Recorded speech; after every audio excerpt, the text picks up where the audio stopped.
So if there's one thing that's truly consistent in today's retail landscape, it's that customer expectations are higher than they've ever been. When they walk into a retail location, they expect the associates working in that store to have all the answers, to be able to serve them seamlessly and really give them what they're looking for to differentiate that experience from everything else in the marketplace. So what we're going to be talking about now is giving retailers the ability to do just that through technology. With Dynamics Retail, you can, through our point of sale application, create a special order seamlessly right there at the customer side, and then have all of the workflows and all of the heavy lifting that's necessary to complete that transaction take place on the back end in real time. You're not going to find this with many technology solutions. In many cases, the associate either has to say that they simply won't have the item for another few weeks, or in some cases, they're going to start a number of hurdles of going to different applications that aren't necessarily connected, and it's really anyone's guess whether that item will ever reach the customer. So what we've done to solve for that complexity with Dynamics Retail is connect this entire workflow from beginning to end. And now we're going to go into the product and show you just how quick, seamless, and easy a special order can really be. So now we're going to actually walk through the scenario where we show you how Dynamics Retail enables retailers and the associates at a store to create a special order even when the merchandise isn't on the show floor or may not be in stock. And this is how they can guarantee sales and really drive customer service and customer loyalty. So we'll start in the point of sale application.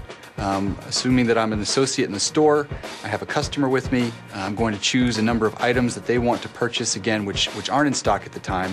I'm going to start with the football hand pump, and then from there I'm going to also choose the football, and I'm going to choose an indoor soccer ball.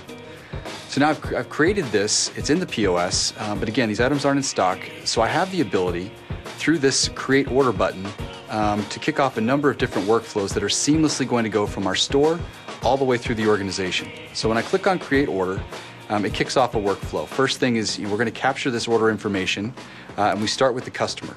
So if I do a search, I can find a number of customers who are already in my system. And in this case, this customer is Gregory Weber. I'm going to choose him and click OK, and all of his information will be pre-populated in our form. Another really important aspect to this is shipping and delivery. Having choice here is critical. And in this case, we have the ability to ship all of the items, pick up all of the items at a store location, or we can even do a mixed delivery. So in this case, I'm going to choose mixed delivery because I know that a few of these items are going to come in sooner than others. So for the football hand pump, I click Select, pick up at store, and in this case, I'm going to choose store 10, that's where we are. And once I've done that, I also choose the requested delivery date, and I save.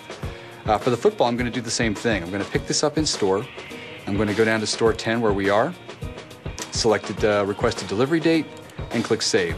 Now for the indoor soccer ball, I know that that's not going to be coming until later. I'm going to be away at the time. So in that case, I'm going to choose to have that shipped to my business. So in this case, I'm going to choose my shipping method, FedEx. I'm going to select that. I'm also going to add my physical address of where I want this shipped to at my business address. And then I'm going to, again, choose the requested delivery date and click Save. So once I've done this, I now have all the shipping information that's been captured. And from there, I can go to an order summary and I can look at all the details, validate this with the customer. If I'm the store associate, I can make sure that everything is accurate before I go ahead and commit this and save this. So I click Save. And now I'm back in the heart of the POS application. I see the different items. I also see a deposit. You can set this parameter within your retail solution to ask for a deposit, in this case 10%, but you can set it for a number of different percentages depending on how you want to run your business. So in this case, I'm going to collect that deposit with cash. I'm going to complete this, and now you can see that the order was created. And again, this is really where the magic happens, because now in real time, all of this information has transferred from the point of sale to my retail headquarters. So if I go to my dashboard here, what you see, if I go to accounts receivable, I can view all of my sales orders. And so all the detail is here from the transactions that have taken place. Gregory Weber, as you can see, there's a transaction right here. It shows the football hand pump, the leather football, and the indoor soccer ball. So all the items are now committed. Because I did a deposit payment, there's a payment journal that's been generated that's now going to be mapped against that special order. All of that's been addressed as well. And so the system on the back end, from a fulfillment standpoint, from a shipping standpoint, and from a payment standpoint, all of this is in process. Now, if I come in a week later as a customer and I'm going to visit this store, I have a few options. So say that I'm coming in to pick up those items. So we shift back to the store associate. They have an ability through our point of sale application to recall that transaction. So if you go into edit, recall order. So again, now I'm the sales associate. The customer has come into my store. I'm going to look them up by their customer ID. And again, it's Gregory Rubber. I'm going to click OK. And now I can look up all the different transactions and in-process orders for this particular customer. I see this one that's been created. Here's my specific order that I'm looking for. I'm going to select that. And now all of these individual items are brought back into the POS application itself. You see them here. These two items I had chosen to pick up in store. I can go to order details, and it gives me a number of different options. Everything from creating a pick list, canceling an order if it's still open. But in this case, I want to go to the pickup. So for these two items, I can choose that I'm going to get them right now. So I would modify the quantity for each. Now for the soccer ball, it's not going to give me that option because I did choose that I was going to have it shipped directly to my business address. So in this case, the two items I'm going to pick up, you see now that I have a balance due for both of those items.